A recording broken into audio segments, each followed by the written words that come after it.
પ્રાર્થના સંદેશ ન્યૂઝમાં આપનું સ્વાગત છે। ખેડા જિલ્લાના નડિયાદ શહેરમાં રખડતા ઢોર બાદ હવે રખડતા શ્વાનનો આતંક જોવા મળ્યો। નડિયાદ શહેરમાં લગભગ 50થી વધુ લોકોને શ્વાન કરડ્યાના કેસો સામે આવ્યા છે। નડિયાદ સિવિલ હોસ્પિટલમાં 37થી વધુ દર્દીઓને સારવાર આપવામાં આવી રહી છે। નડિયાદ સિવિલ હોસ્પિટલમાં ગુરુવારે સાંજે 4 વાગ્યા બાદ દર્દીઓની લાઈન લાગી। નડિયાદ શહેરમાં રખડતા શ્વાનના આતંકને કારણે નડિયાદવાસીઓમાં ભયનો માહોલ છવાયો।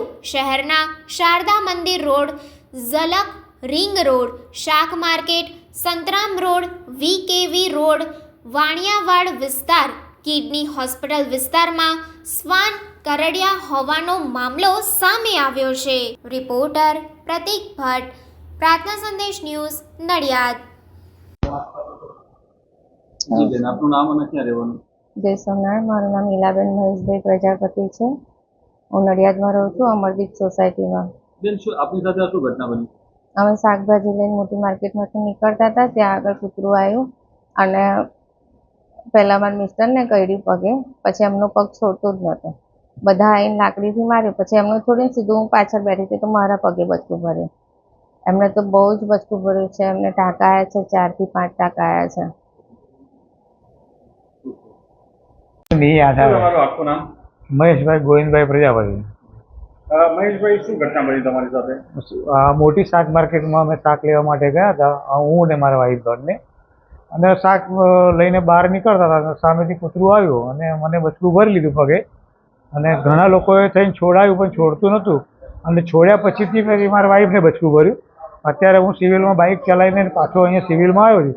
સિવિલમાં અહીંયા આવ્યા પછી મને 4 ટાંકા લીધા અને ઇન્જેક્શન આપ્યા છે, અને એ રીતે મારી ટ્રીટમેન્ટ કરી છે, અને મારા વાઈફને જો ટ્રીટમેન્ટ ચાલુ છે। તંત્રને શું કહેવા માંગો છો? તંત્રને તો બીજું શું કહેવાનું હોય, એ વેરાસતી આ કૂતરાઓને પકડે અને એને એ કરે, બરાબર। જી સાહેબ, આપનો પરિચય? ડૉક્ટર DR પટેલ, આર્યામા civil hospital, Nadiad.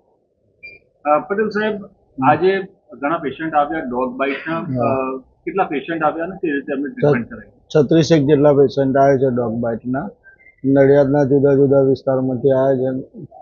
Vaniyawad સર્કલથી, BAPS મંદિરથી, સંતરામ રોડ ઉપર, રિલાયન્સ બાજુ એ બાજુનાથી જુદા જુદા એરિયામાં થાય છે। બધાને એના ઇન્જેક્શન આપવામાં આવે છે, ARV તથા વેક્સિનેશન આપવાનું, બધાને એન્ટીબાયોટિકને જે જરૂર પડે એને સ્ટીચ પણ લેવામાં આવેલ છે।